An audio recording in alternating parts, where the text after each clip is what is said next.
This week on the podcast, I have Jeremy Suwinski. He is an ultra runner who has been doing this sport for almost 15 years. And in that time, he has gotten some pretty big podium positions, like winning second at the Moab 240 back in 2019.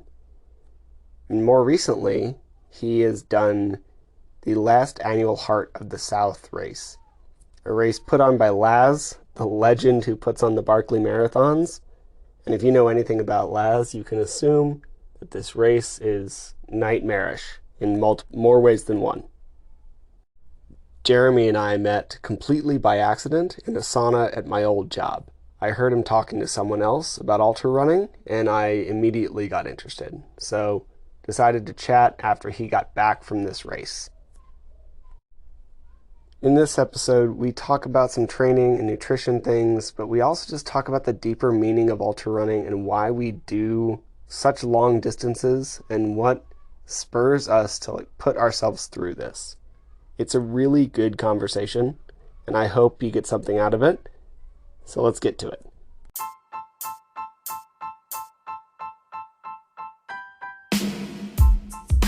Welcome to the Eat Well, Sleep Great, Run Far podcast. My name is Will Frantz, and I'm here to help you go farther, faster, and longer without injuries, gut problems, or giving up your favorite foods. All right, this week on the podcast, we have Jeremy Suwinski. He is a runner that I met very strangely, and we'll get into that in a second, but he recently ran a race called the last annual Heart of the South, which is just eternally long, like somewhere around 350 miles. We'll dive deeper into it in a second. But first, Jeremy, thanks for being on the podcast. And I actually really wanted to ask you about chalk and Berlin and your recent trip there, because I always kind of like to start with something that isn't necessarily completely running related to get know someone a little better. So why were you in Berlin for a chalk festival? Yeah, so my daughter, she does a lot of chalk art, like sidewalk chalk art type stuff. She's done a lot of stuff locally, and they have this festival in Wilhelmshaven, Germany, and she submitted some of her art there, and she was the only one from the United States that was accepted into it. So it was pretty Really? cool. Yeah, we went out Oh, yeah. there, and we got to meet artists from Mexico, Italy, Serbia, Ukraine, of course, Germany. It was incredible. It was an incredible experience. And the level of talent out there was just unbelievable. And to see my daughter compete on that level, it was such a proud papa moment, like Yeah. it was so much like, oh man, she's just stellar, I'm super proud of her. And I've got two kids, and I'm proud of both of them. But this was just such a great, dad daughter moment, and so we got to slum around Germany for a couple weeks. It was a lot of fun. It was a good time. That's super cool, man. I mean, Yeah. I don't think I've played with chalk art since I was 10. Like, how do you get into that? And like, how did your daughter find that to be her love? Yeah, so it's kind of cool because like when she was younger, um, I used to be, well, I kind of dabble in art every now and then, and I still kind of do tattoos, and just for fun. Super And, cool. so she would sit there, and like she would try and draw the cat, and I would draw her while she was drawing the cat. And then they had a chalk festival in the Gateway one year. This was like years and years ago, and so her and I did it as a team. And then she kept going back every year, but it happened to fall on the same weekend as Bighorn 100. Yeah. So I missed it a few years so I could go run. I could go run, and she just took off with it. Like she does a lot of work up at Daybreak. She's done, if you've been to the break up in Daybreak, there's a chalk piece out there in their patio. She's done a good amount of work. So it actually pays her bills. So Damn, I'm that's so super cool. stoked. Yeah, she recently moved out to Portland, and she's living the dream out there. So That's awesome, dude. yeah, I can see how you'd be super proud of that. That's really yeah, cool. she's a good chick. So you and I met half naked in the sauna at a gym where I work, and you told me, and I heard you say to somebody that you were running some stupid distance in the middle of somewhere, and that's exactly what I heard because I had a headphone in, and I pulled it out immediately, got interested in you, and I started chatting. And first off, like, are you a regular sauna user, or was that some sort of heat training? No, no, no, no. Yeah. In fact, the only reason I got a gym membership was so that I could train in the sauna. And this run, like, yeah, I had one a long time ago to gold and I just quit going. And then EOS was just like super cheap. So I'm like, yeah, I'm gonna do that. And then as fate would have it, I usually go to the one in Taylorsville, but their sauna was closed. And so then I went to the one in the Murray. And then yeah, and so I kept thinking like, this I'm really bad with heat. Like Sure. I mean, like I completely melt down numerous times, and I realize I sign up for a race that's going to go through the south. So you've got humidity. It's going to be at least 100 degrees, and I suck at heat. So I thought I'm going to go into this with prepping as much as I can. So I got my sauna time up. My goal was I wanted to get up to an hour where I could sit into the sauna for an hour. And I don't know how much it helped me physically. I know that mentally, no matter how hot it got, I thought, well, it's not 160 degrees hot.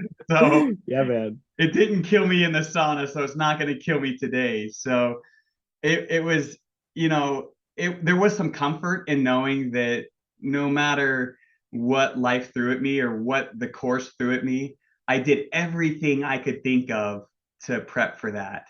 Absolutely everything. And this was, it's rare that I find a race or a run that really scares me. And this one Mm. really scared me. I mean, the nerves were just over the top. And you know, the couple weeks going into it, just ridiculous nerves. And I, watched YouTube videos or anything to keep my mind off of it. And all I could think of is, holy shit, what did you do?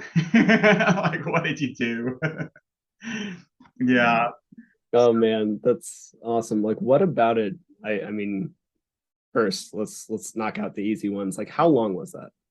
So the race ended up being 327 miles, but you don't know the distance, and that's the crazy thing about it is you you don't know how long it's going to be. We should, if anybody doesn't know, like, I'm just gonna like let the cat out of the bag real fast. This is run by Laz, the same dude who runs Barkley Marathon, so some crazy shit. Anyway, please, please keep going. Yeah, yeah. So it was like I knew that it ends in the corner of Georgia, and I know that one year it went west, one year it went east, and so this year we're thinking it's either going to go north or south. And so I thought, well, if it goes south, maybe we go into Florida somewhere. If it goes north, who knows? So yeah, so basically you meet and then you learn the course as you drive to the start, and then Okay.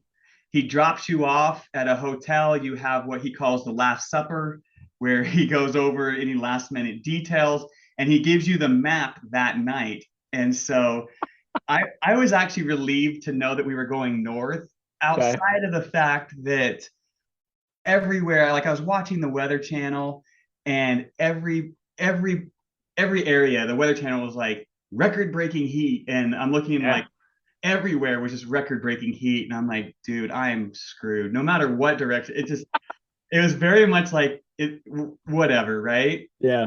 And so I tried to pay attention on the bus ride up, like, okay, there's a big gap from here to here, and so stock up in this town or whatever, whatever. But after so many hours of sitting in the bus, I mean, we watched like 3 movies, and we stopped for lunch, watched a couple more movies. It was a long ride, Sure. and so I couldn't retain it all. And the only thing I could think of is, you know, if you make it to this part that you happen to notice, then good job. Like it's like it was pretty nuts. And it was just so, I mean, I was glad to be on the bus because it was starting, like I always say, like the best part about this part is we're at this part. I So like that. I was glad to be at that part.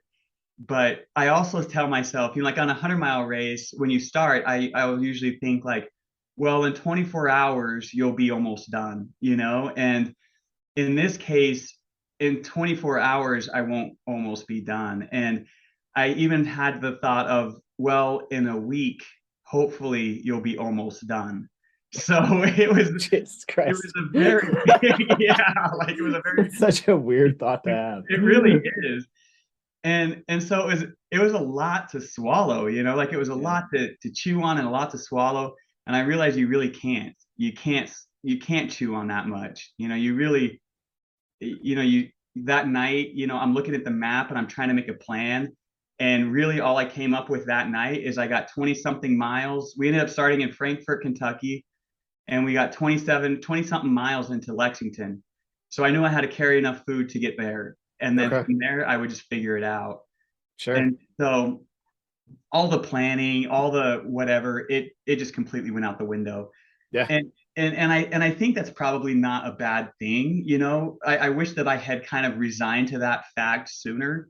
That you know, there's really it, and with me, I mean, like everything is a direct parallel to life. You know, like everything is very, you know, I mean, you can stress till the end of the world, and what's going to happen is going to happen, and all you can do is prepare for it the best you can. sure. But yeah, it was and stop me if I'm rambling too No, much. please keep going. I'll cut you off when I but need to. yeah, so you know, we start in Frankfurt and had our last supper, and you know, that morning we started. I can't even remember what time we started at, and I was running with my friend Bob, who he moved to Phoenix. He used to live in Salt Lake, and we ran, you know, for the first 20 something miles, and out of nowhere, my calves start cramping up pretty Okay. good, and I start thinking, dude, you are screwed. Like you can't. What are you thinking? You know, like Yeah, you got over 300 miles to go and you're already cramping. And so of course I freak out a bit, and sure.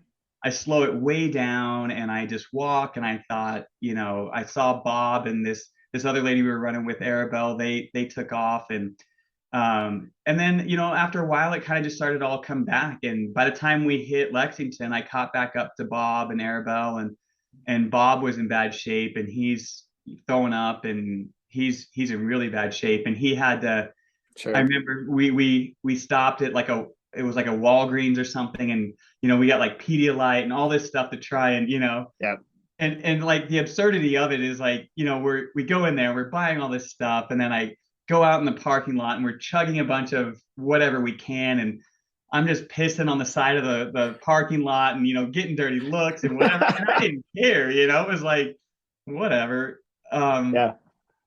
I mean, you're about to run 300 more miles, I think. yeah, exactly. Yeah. And every so I he ended up getting a hotel in Lexington, and Okay.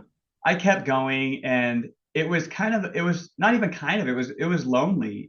Sure. And every 12 hours you have to check in, like you gotta you log into this, you know, little thing and tell them where you're at, and then they post an update or whatever. Got it. And um the frustrating thing was every 12 hours you realize how much further you have to go, you Sure. know. So it's like you just start doing the math and like, shit, 12 hours, I've only gone this far, you know, and I've got how far to go, and it brings you back into it every time. Yeah. And that was a lot to kind of get over, you know. It was a lot to kind of, you know, how do you find your, you know, on trail you can really, I feel like you can find your peace and you can find your zen, you know, you're out in nature and the sunrises and everything is really beautiful. And but this was all, it was like all freeway, you know, it was all, Mm, it was, I right. mean, It's a road race. Forgot yeah, about that. Yeah. exactly. And a lot of times the shoulder is barely wide enough for the white line, not to Sure. mention you. And they're going 50, 60 miles an hour, and Sure. some of them really don't want you there, you know?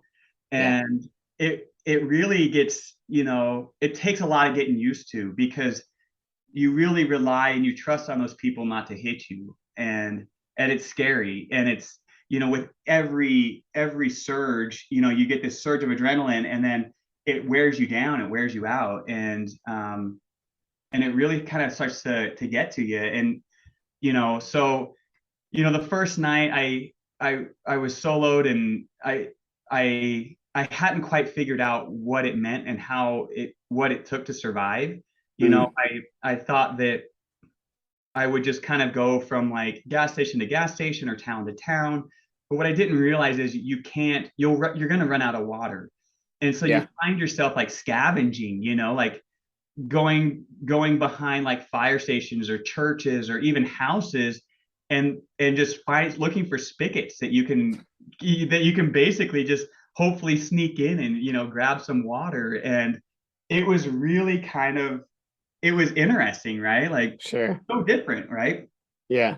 I And mean, I think this should be probably a point where we pause, like where you have been. I looked at you up in Ultra Sign Up, and your first ultra was 2008, as far as there. And there mhm, might be some earlier than that. So you've been doing this for 15 years, yeah, and like it says, you have 59 on there. I'm sure there were more because that's usually how things work. And in spite of all that, in spite of all that experience, this felt this weird to you. this was completely out of the norm, completely out of the norm. And and I even tried, like even in training, like I would think, okay, like let's go on like basically a point to point. I don't know, whatever. At one point I like we ran like clear out, through Bountiful back around by the airport and back. And I mean like God. just, yeah, stupid, ridiculous stuff, right? Yeah.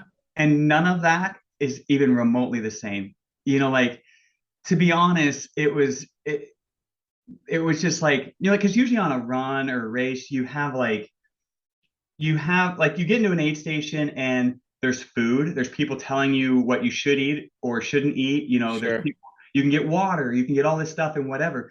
But I found myself like I go into a gas station and I just wander around like, what do I feel like eating? Well, I don't feel like eating anything. Yeah, I bet. I And bet there's that's true. nobody there to tell you, Jeremy, you better get something here because Yeah. you're not going to have anything for 20 more miles. Yeah. And so you have that stress in your head and and that's early, like early on, like I remember going into like an Arby's and I'm like, oh yeah, I'm gonna get like a milkshake and fries, and I order all this food and I ate literally half of it, and of course I can't carry a milkshake with me. Mm. So I end up dumping it. I was gonna throw up, so I didn't eat the rest of the fries, and I'm like, how are you gonna do this? Like this doesn't really work. There's no one there to take care of you, and nobody gives a fuck. You know, Yeah. nobody cares what you're doing or what you did or how far you've come or how far you're going. You roll into a town and think that you're going to find some sort of encouragement, but to them it's just another day and you are just another person. You Yeah. and really that's how it is. And I Yeah. think a lot of times in a regular race, and I'm not saying that all runners are like this, but I've volunteered enough at races and you get these prima donnas that come into these aid stations and they think that there's something special, and really none of us are something special. We're all the same and we're all, you know you're no more important than the person who's volunteering. The first place person is no more important than the last place person. We're all equal value. Yeah. And this really highlighted it. I get that. I mean, Nobody. yeah, I've done more aid stations than I've done races, and I actually haven't had much of the prima donna experience, but I do say like, please thank your aid station workers because Oh yeah, they put a lot of shit into there. they don't have to be Yeah, out there. 100%. And I mean, yeah, we get free races or whatever, but it's like it's just we do it because we like it and because we want to help. Yeah, And when that's lacking, it's hard. I mean, this honestly more than an ultra, more than like a 350-mile whatever race. This reminds me. So I was a teenager. I like hung out with the punk crowd a lot in Albuquerque, New Mexico, and some of those kids went on to be like literal train hobos across the country. They'd like hobo around with their dog and like hop trains and go to all 50 states and like hike the Appalachian and that shit. And this is what that sounds like to yeah, me. You're yeah, basically through hiking, hoboing around, and yeah. it You're just pretty much just homeless, right? yeah, You're 100%. homeless and you find what you can. You scavenge what you can. And it really, it was hard to kind of find the groove, because it's so far out of the norm. Like Sure. usually finding the groove is like, you realize that, broth and Coke mixed together gets you through the miles. And so that's what you get at the aid station, like that's usually what finding the groove is. You're right. But in this situation, it was like nothing like that. It wasn't, so like, what were the rules here that made it so? Because I mean, I'm sure there's some people thinking like, well, just go, like, carry the vest with you, like bring all the stuff, like bring like your packs. Like, why was this so impossible to plan? I know you couldn't have a crew because it's last, like that should be without saying, but also you can't. Beyond that though, like what made this so difficult to prep and plan and like try to like take care of yourself for? Yeah, I think I think part of it, and it took me a couple days to realize what it meant and what it was about. And he really designs this to force you to rely on the kindness of strangers. And through all the training and all the miles and everything, like I never, what I should have really practiced was how to say I need help, and that took a lot. Like, believe it or not, that's hard to say, like, I need help. And for me, that was the difficulty. And even there was some talk on Facebook beforehand where there was some local runners who had family that were going to try and go out and crew. And for that reason, he waited until the very last moment to release the map. I mean, like last moment. And he wanted to force you to rely on other people. And the hard part was when you're, as slow as I felt and as slow as I was, I was kind of at the front of the pack. And so when you come into a town, they didn't know anything about you. They didn't give a shit. You were some homeless dude coming through. Whereas the people towards the back, by the time, so many people come through, you had like full on, they call them angels or road angels or something like that. You get that on like Appalachians and stuff too. Yeah. Like trail angels is what they're called. Yeah. And I mean, people are just amazing. Like all the stuff that they come out and they give you and all this stuff. And it was like, we didn't really have that at the front of the pack. You got a lot of dirty looks. You got a lot of like, on like day 2, there was a guy who, there was a car that was coming towards me, and I saw him, like he swerved, like he was going to give me a little bit of room. And then I see he's coming over towards the white line, and I see his tires are like going over the white line. And I'm like, holy shit. And I put my hands out. And I'm like, what the fuck? And he hits my hand with his mirror. Really? And I'm like, holy crap, dude. Like it stung. My fingers swelled up and bruised a bit. And I'm like, this is nuts. Like this, like they don't know there's a race coming through. They don't care that there's a race coming through. Like it's very, there was times where the police were called, because one time they thought somebody was dead, and it turns out it was just someone falling asleep in the lawn somewhere. I'm sure that. Yeah, it was nuts. And some of these towns were so small that like the high school girls came out to the gas station, the only gas station in town, because they wanted to see the runners come through. Like this was a big deal, like at one place we went through Jamestown, the local newspaper came out and did a story on it. It's like they interviewed me and Bob, and they it was that big of a deal to them. And it was a bigger deal to me that they were so accommodating, like that. I mean, they would give you anything and everything you needed. And yeah, but anyway, back to some of the rules. You couldn't have obviously you can't take a ride. You can't get in someone's car. You can't go in somebody's house. You're not supposed to go in somebody's house. There was, I'm trying to think. None of these rules, of course, were actually written down or provided. It was kind of like, it was like the only information I could find was from like last year's race, and none of it was of value to this year's race. But it was very, in typical Laz fashion, it was, you come into it with uncertainty, and you're forced to just kind of thrive in that. Like you have no choice but to take that uncertainty and live with it, and make it home, if that makes sense. Could you bring like a pack or a credit card or something? So I had a pack, and I had like the bare minimum in my pack. And I probably, it was probably heavier than what some other people had. But again, Mm, I didn't know how to ask for help as much, so I figured I would have to carry at times enough water for up to 30 miles, sure. enough food for up to 30 or 50 miles. I wanted to be prepped for that. Yeah. So I had trained with a full weighted pack for months leading up to it. It didn't Got matter it. how small the run, I was wearing everything that I was going to be and carrying everything that I could. And um, it was kind of interesting to see, like, after a while, I was so good at living out of my pack. Like I knew exactly where everything was at. I knew exactly how to take care of my feet. I knew exactly how it needed to go back in, how everything needed to sit. I could fill my water in like hardly any time at all. And it was comfortable. Like I felt like it was home. Like my home was in my pack. And the only thing that I didn't train with, which I did end up getting, which I was glad, was early on in the run, probably it was in Lexington. One of the other runners had one of those solar umbrellas. And he's like, I'm not going to use it. It was like the end of day one. And he said he wasn't going to use it. He was just going to throw it away. And me being the cheap ass I am, he's like, do you want it? And I'm like, hell yeah. I mean, it was like a nice Sure. one. And so I thought, I'll carry this for 300 miles. Even if I don't use it, I'll carry it for 300 miles because it's free.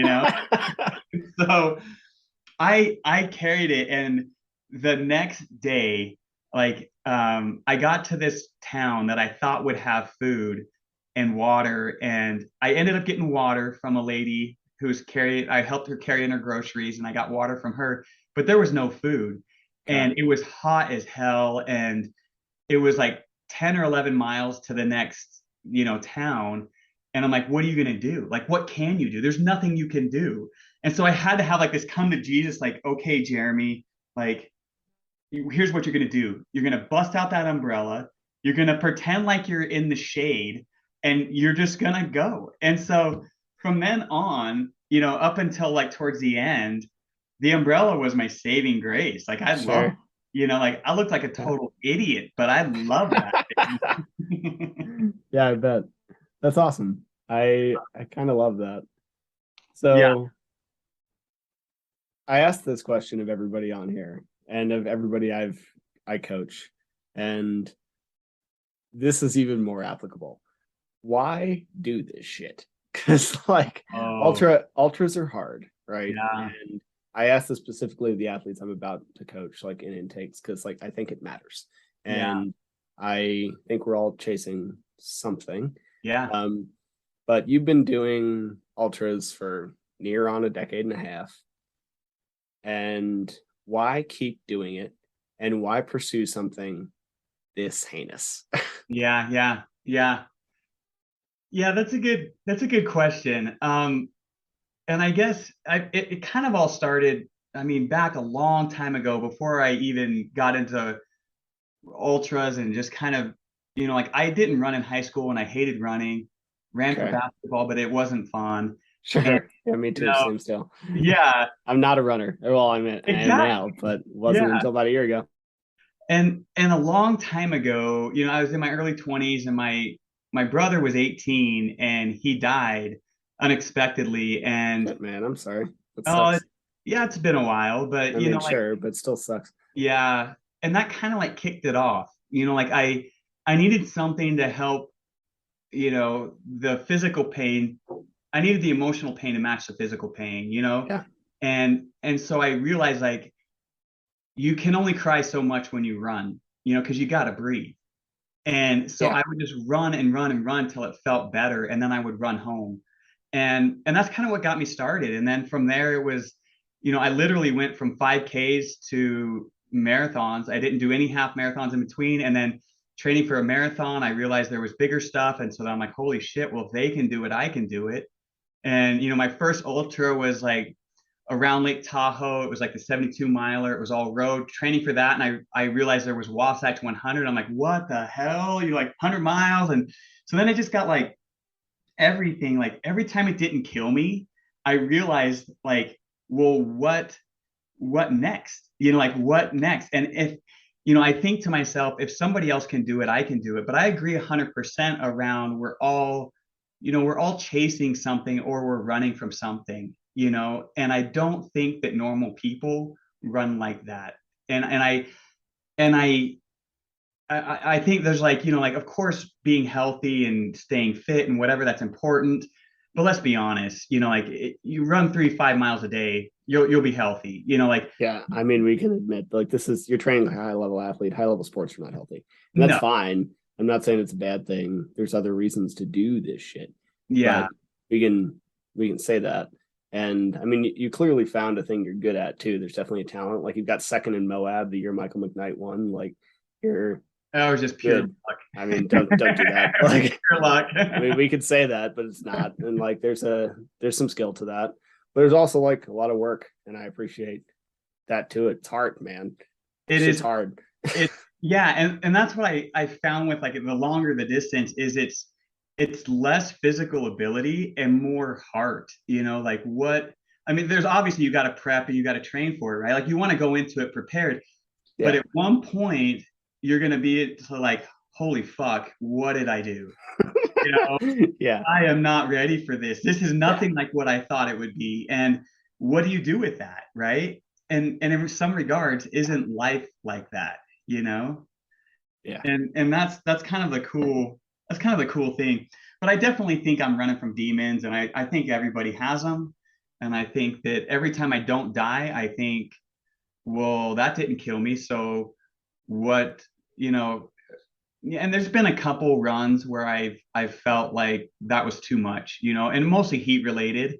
I've had Sure. a couple times where it was like, I remember getting done with one and I was in bad shape and just thinking, I didn't want my kids to see me like that. And I didn't know what was going to happen. Like it was scary. Yeah. But then of course I start thinking, well, how do I prep for that? Other people can do it. So what do I need to do to make it happen? Sure.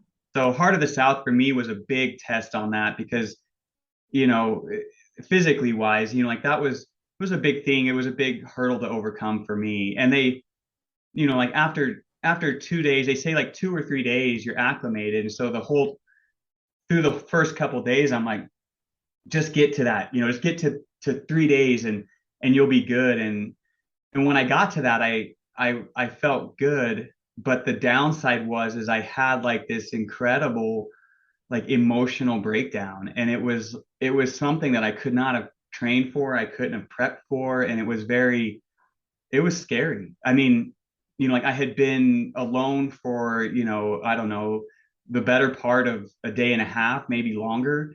And it seemed like every car was just on the verge of hitting me, every car was on the verge of killing me. And I had crossed this dam and I went into this really beautiful area. There was no phone reception and it was heavily wooded. And on a normal situation, it was just beautiful. But I hadn't heard like a human voice in so long. Yeah. And I started singing this song that I made up, and um, and just the sound of my voice, like, and this is gonna get a little weird and a little probably too emotional. Who knows? That's fun. But the sound of my voice, like it made me break down and Mm. I started crying and I started like I could see myself as like a little kid and I wanted to tell myself it was going to be okay, but I knew that was a lie. I knew it wasn't going to be okay. Yeah. And it really hit me hard and I like got angry and I started yelling and just like mentally just really lost it. And I thought about my kids and my family and my brother and my siblings and my mom and life and everything, and it really just weighed on me incredibly heavy. And I didn't have any phone reception, which sometimes that's like a lifesaver, like having someone you can call in those times and just Sure. you know, just even to downplay it, like, oh, you just need to eat, or Yeah. whatever, right? But to Sure. me, this was like the end of the world. And I would try and like not get wrapped up in what was going on. And I would tell myself, okay, I'm not going to look at my watch for like 2 hours, and I'm not going to look at how far I've gone, at least for 2 hours. And by then, surely I will have gone at least like 7 miles or something. And so I wait for 2 hours, and I'm like, okay, yeah, now let's check, and you know, like, let's see how far you've gone. And I looked down, and it turns out I'd gone like a mile, and it had only been like 12 minutes, you know, like, dude, just the mental grasp of it, you know. And I'm like, and you've got how many hundreds of miles to go, you know. And it was just so demoralizing. And I come up out of this road into this neighborhood, and I start to get reception, and I call my wife, and I think to myself, I'm out of it, right? Like, I'm feeling okay, I feel all right, but I really wasn't. And I called her, and she's like, I'm telling her that I just wasn't, you know, wasn't feeling so good. And I just, you know, like, physically I was fine. And she was telling me, she's like, you know, Jeremy, you can do this. You're going to make it. It's going to be okay. And I said, no, I don't think I will. And she's like, you can do this. And she references the run, like, you can finish this or something like that. And I said, I'm not talking about the run. I said, I don't think I'm gonna make it, you know. And it hit me like right then, like, you know, I was like on the verge, you know, yeah, on you know, like, I'm balancing on the white line, and everything in me is like, you know, I'm tired, I'm delirious, and whatever. And these cars are just coming by, and they're coming by, and they're coming by. And I'm thinking to myself, it takes literally about 6 to 8 inches to the right, and it's all done, all of yeah. it. And I know this is kind of a taboo subject, but I think it's important to talk about it, because I think that, you know, a lot of people struggle with that.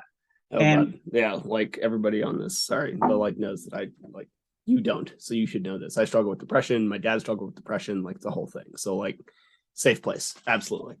yeah, and I think that there's comfort in knowing that, you know, it's gonna be okay, and it's not gonna feel like it's gonna be okay. And I realized at that moment that I can train all I want, but at the end of the day, I need I need help. You know, like, Yeah, I need friends. You know, like, yeah, I need a distraction maybe from myself, right? Like, I mean, I've seen myself in my rawest forms, and I've never seen this raw of form. And what I realized I needed to do was, you know, at this point, about 4 or 5 miles ahead was a store, and my friend Bob was a few miles back, and I was going to wait for my friend Bob, because I knew that, you know, I knew that together we could get through it. And and I feel like maybe life is a bit like that, you know, like, you can't do it solo. You know, like, you have to have that companionship, that friendship, or that something, you know. And I'm glad that I waited for him, because, you know, I think he needed me as much as I needed him. And we journeyed the rest of the way together. And I don't know that I could have trusted myself otherwise. You know, I needed to have that distraction of, you know, whatever it is we need to do together. And but that was a pretty big moment for me. yeah. And it really kind of I kind of look forward to facing that demon again, because I want to feel like I conquered it. And I don't feel like I did. You know, I felt like I did what I had to get through, but I don't feel like I conquered it. And maybe you never do, you I'm know? not sure you do. You might. I don't know. And maybe it's like an Like, addict, right? You know, like, if you're addicted to alcohol, like, you can't just have yeah. a drink. You know, like, you're always gonna have that demon, you know? I mean, the solitude gets weird, man. Like I'm a very introverted person, and I can spend a very long time alone. And I used to work night shift driving snowcats for Park City, Mhm. and you spend a lot of time very alone, with your only contact being a ham radio. And sometimes you don't even like, sometimes that thing doesn't work. And I was always fine because it was like 8 hours or whatever, 10-hour shifts, 12, depending on the day. But people got weird, Yeah, man. Like, I believe it. people get really fucking weird at Yeah. 3 a.m. because they're just like, start saying the most asinine shit over the radio Yeah. because they're lonely. Yeah. You Yeah. sleep during the day when everybody else is awake and you haven't had real human contact for like 4 months. Like, if you go to if you get in a snowcat at 3 a.m. in like late March, conversations are weird at 3 I a.m. bet. Yeah, very weird. Yeah. Yeah, I think it's very I don't know. I've had moments before where, in Moab a few times and, even in hundreds sometimes where you have that isolation and you see the raw you and what the core you. And a lot of times it's a lot of joy, like you strip away the ego and all the pride and stress, Sure. work and this and that, whatever. And you realize that you're a good person as a whole. And Yeah. and in this moment, I felt like it went beyond that. Like it was almost like it went into my deepest corners of myself and put a light on it. And it was like, holy shit. I mean, what do you, and I mean, I've been both of those sides. I'm like, what do you think that might have been here? Because it can't be the mileage, right? Like Moab's 240 miles. Like, if we're, this feels like an asinine statement, but 80 miles isn't that much. Yeah. Like, so like it at that point you're already so deep that that disparity is not it. Like, what? Why? No, I don't think it was the mileage. To be honest, I think it was the isolation. I think it had to be. And What even, was so much more isolating about this than like burying yourself in the desert? Because I think to some people, what you're talking about sounds way worse to me. But I think to some people, like being alone in the middle of the desert sounds a lot more isolating. yeah, yes and no though, because you figure, in Moab, I think the longest stretch between aid stations are maybe, 20 miles, maybe 30 miles or something. But here, like you have towns you can go into, but it's just, I mean, the conversation that you have with these people is like, is that all, like you're just buying stuff at a gas station or something, like there's Yeah. no real connection. There's no real, there's nothing, it's you, even Yeah. though there's people around, you're still alone. And and then even then, like you go through the night, there's nothing. You don't Yeah. get any aid stations. You don't get any connection. You're scavenging what you can find. You're getting water from anywhere, and there's nobody to even talk to. There's no one to make you feel human. And you see the cars and you see people, but you also realize that you're not in that same world. Like you Yeah. see the cars as like a threat because they're Yeah.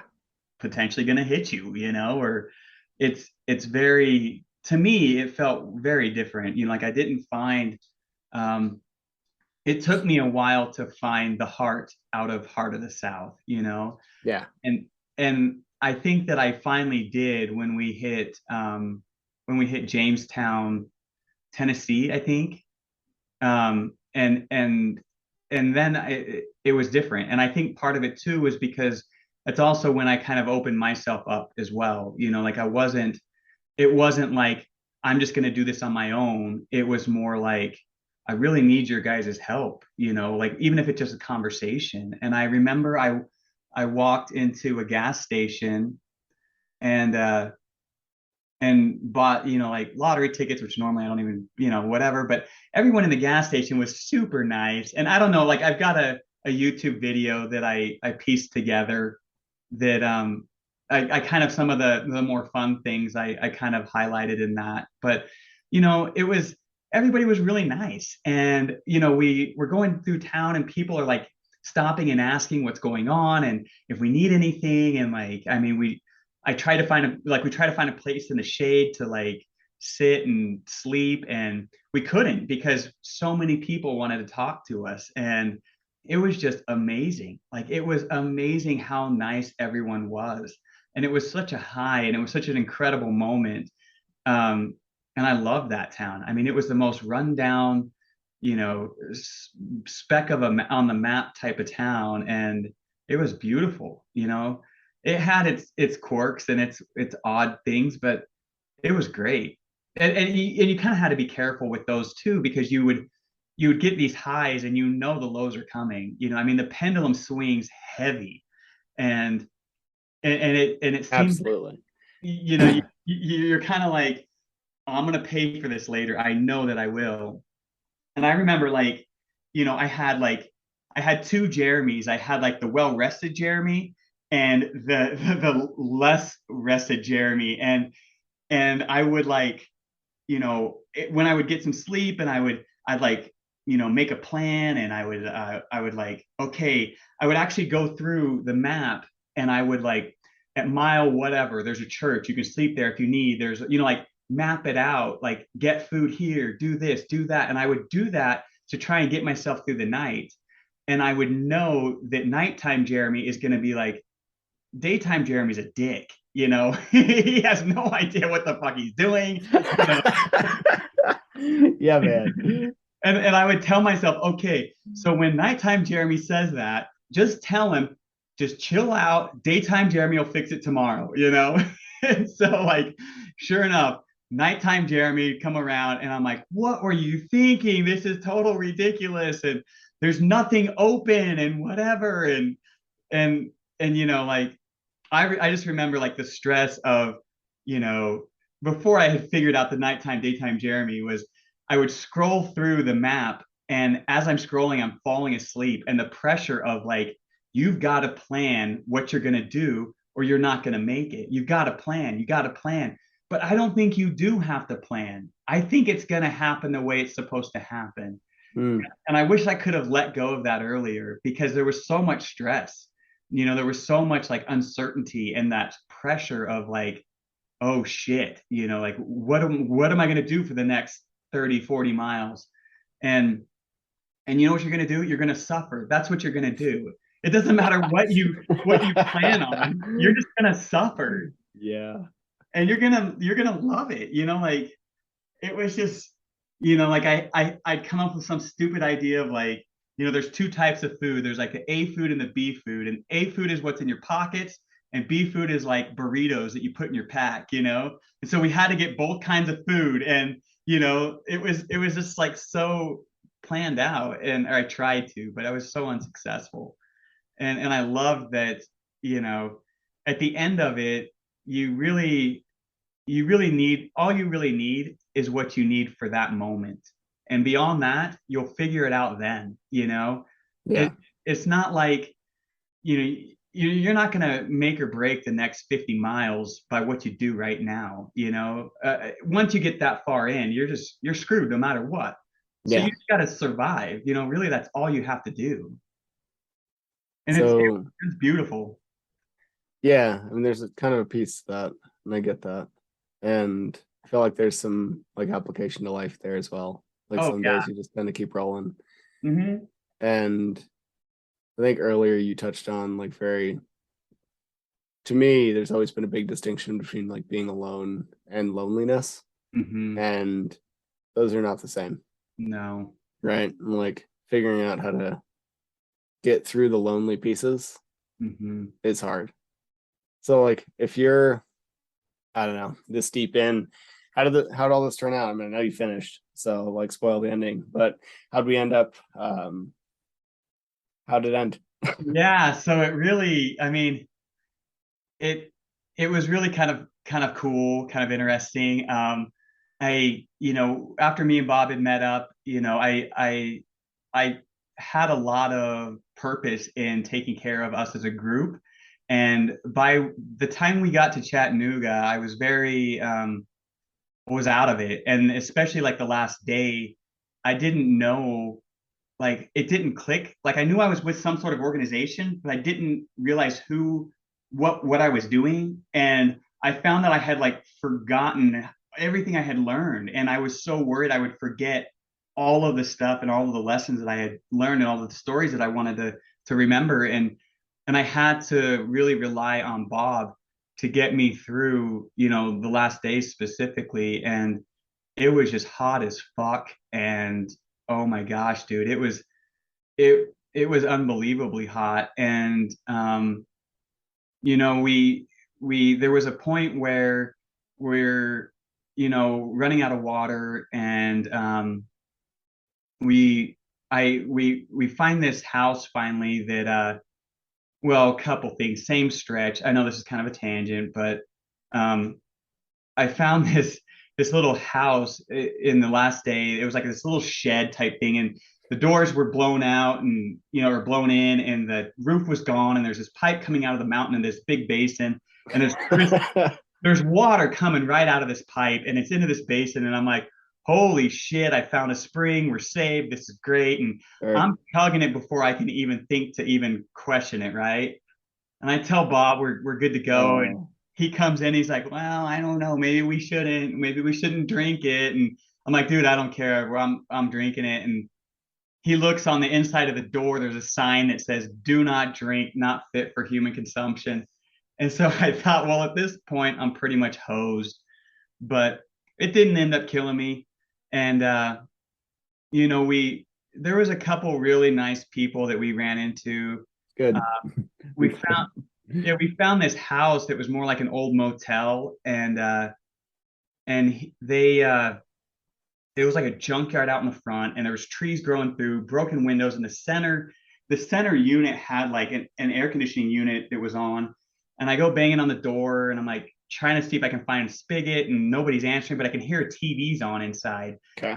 And he yells, and he's like, "Yeah, come in, whatever." And so I do, and I can see the TV had kind of like lit up the rest of the room, and there was a bed in there, and there was a guy in the bed, and I couldn't see very well. It was really dark, and I asked if he has a spigot, and he says, "Oh, you don't want to drink the water from out there," and he says, he calls for his wife, and he's like, "We've got some bottled water you can have." So they give us a couple bottled waters, and we go outside because it was just kind of creepy in there.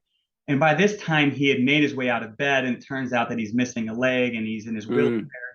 He lights up a cigarette, and they're in their doorway, and we're topping off our waters and drinking what we can.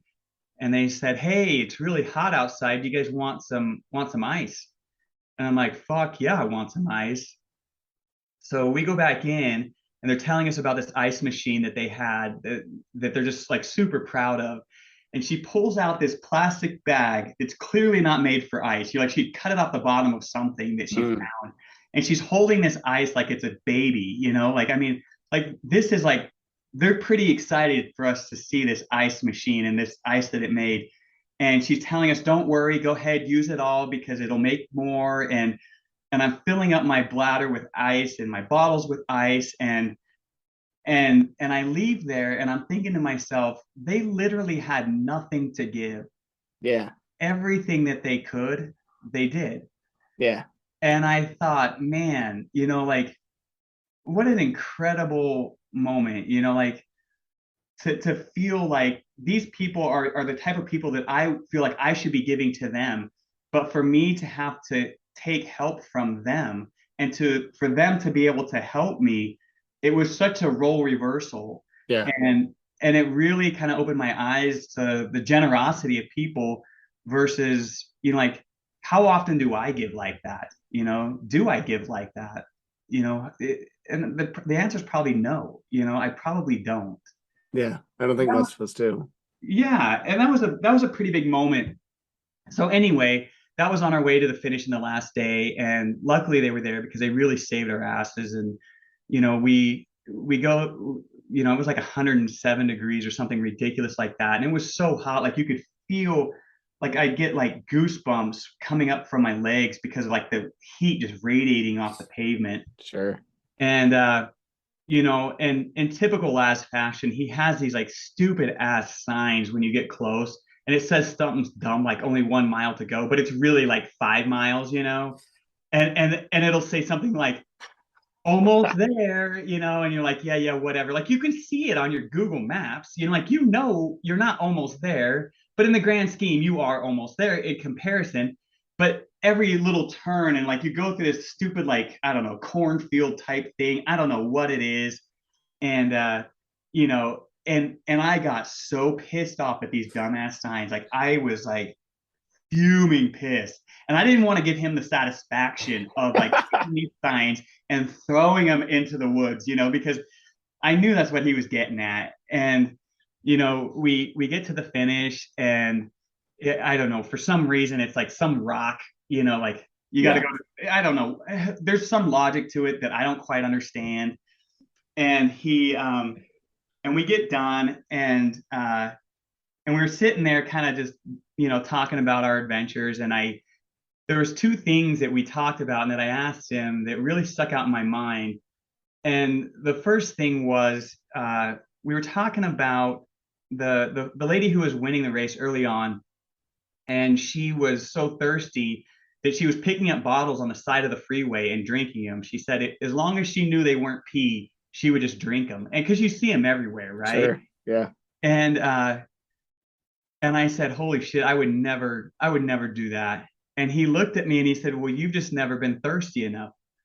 And I thought, yeah, you're right. Yeah. Like I've never been that thirsty. And I started thinking about it, and especially afterwards, when I think of someone who does something that I don't agree with, like no matter how heinous or how ridiculous or how stupid it is, and I think I would never do that. But maybe I've just never been lonely enough. Maybe I've never been desperate enough. Maybe I've never been hungry enough. Maybe I've never Yeah. been angry enough. We're all there. We're all that person. We've just never been to that extreme. Yeah. And it really kind of put things in perspective for me. And I know that's kind of a little bit of a cliche, but it really kind of made me think about a lot of the things that I pass judgment on.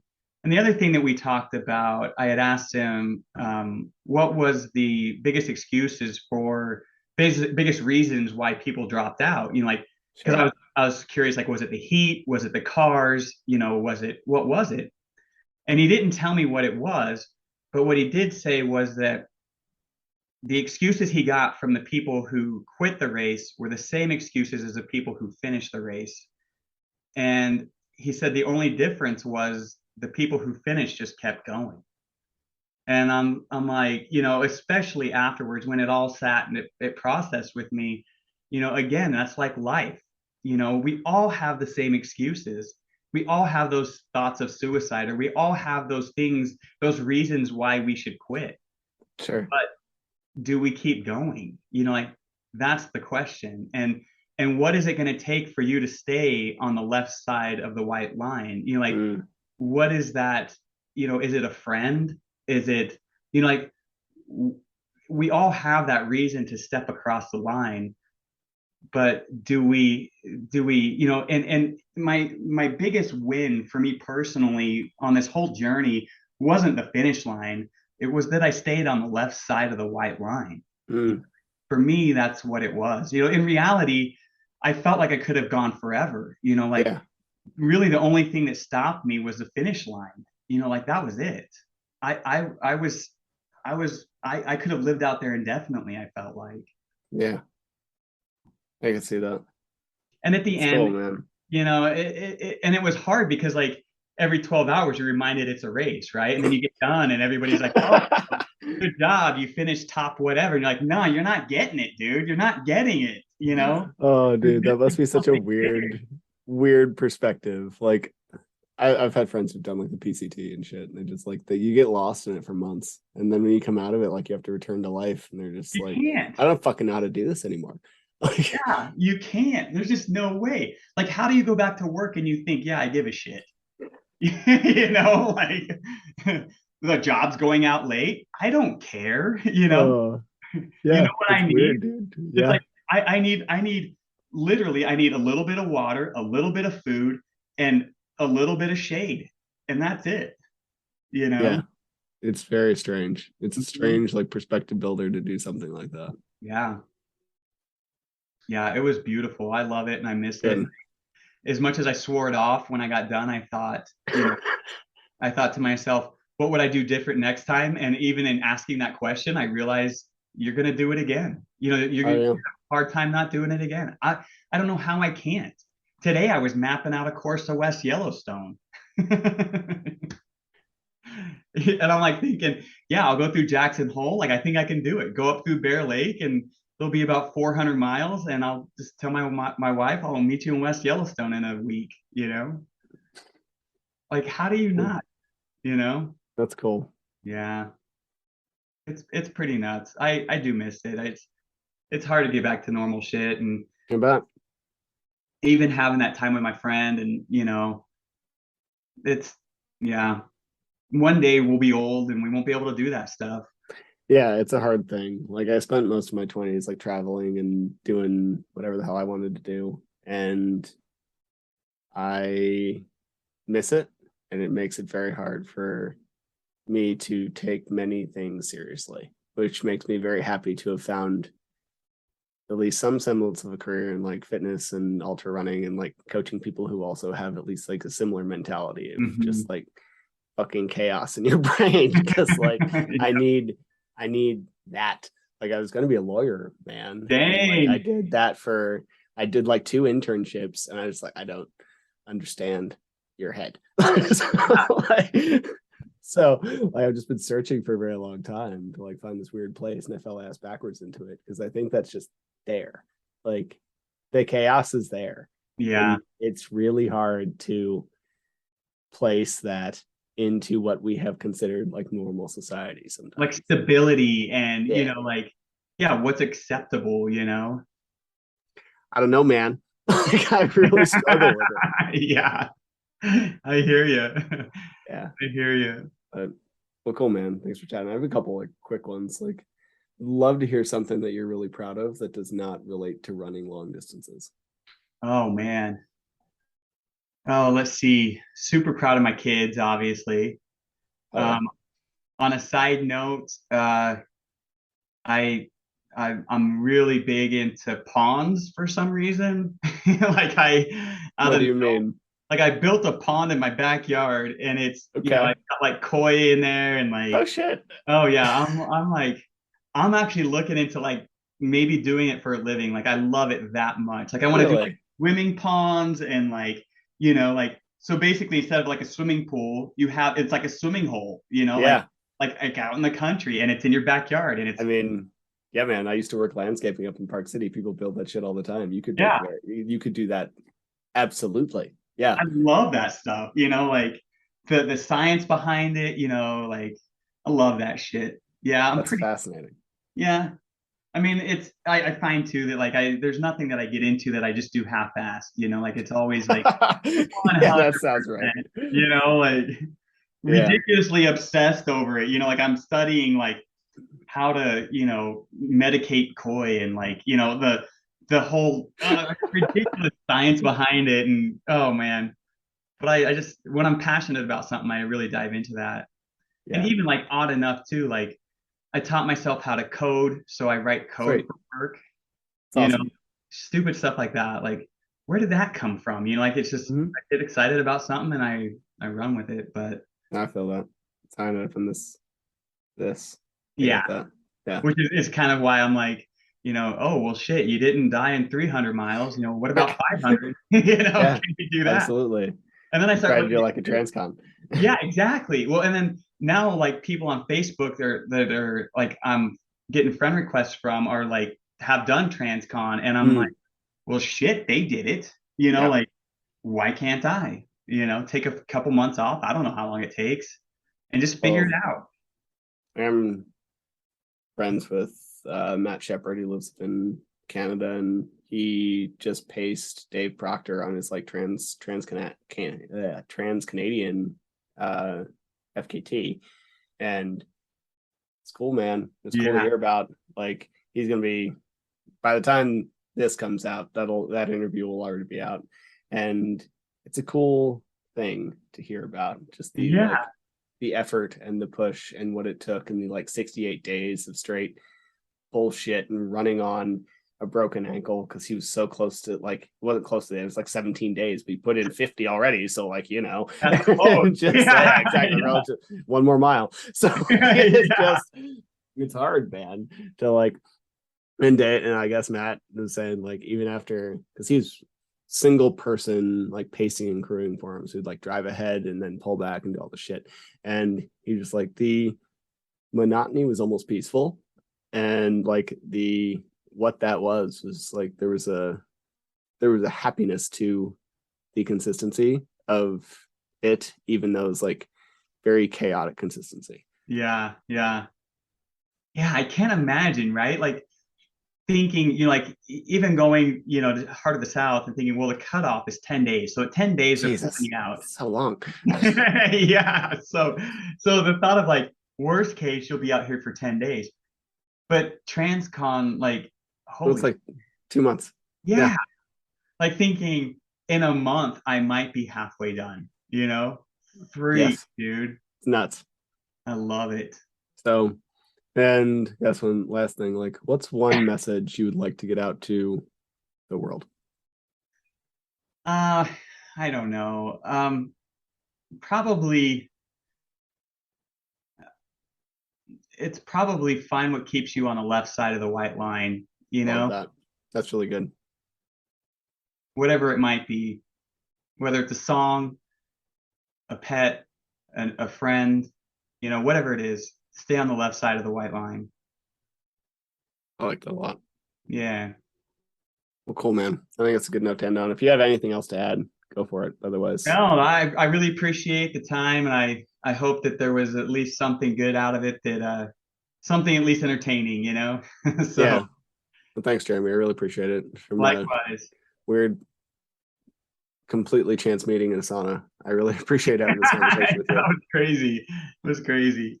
Well, especially too, because it was like it pops up in Facebook, like you might know this, or like yeah, because I think we were Yeah, friends on Facebook or something, and then all of a sudden it was like, I think so. And it was just like I've never seen a post of yours, and we chatted, and then like one of your posts like pops into my feed, and it's like, oh, that's that fucking guy I just that met. guy. And then, It's yeah, really weird. Which I mean could just be completely random chance. I get, you know, algorithmed 2,000 people a day, but like yeah. it felt weird. It definitely felt weird. Facebook watching me like that much, huh? Uh-huh. Yeah, I feel like it's just tracking my phone at all times. I've Oh yeah. openly sold my soul to it to like build a business and try to make a difference in people's lives, but it's It a is, weird thing. right? I mean, necessary evil or some sort, you know. It's at least a trade I've made. It's what it Yeah. is. Well, thanks, man. I'm gonna hit stop record. Hang out for 1 sec. Thank you to everybody who listened to this. I really appreciate it. Hope you got something out of it, and we'll be back next week with more stories and more training advice. Thank you. Thank you for listening to the show. To be clear, I'm not a doctor nor a registered dietitian, and nothing you heard was medical advice. You should always speak with a qualified medical professional before making any changes to your training regimen. If you enjoy the podcast or found it useful, please take a couple seconds to give it a rating or share it with a friend. Every little bit helps. And if you want more of this information, please head to the Trail and Ultra Running Nutrition group on Facebook. You'll be in good company with other like-minded people who like to do hard stuff outside.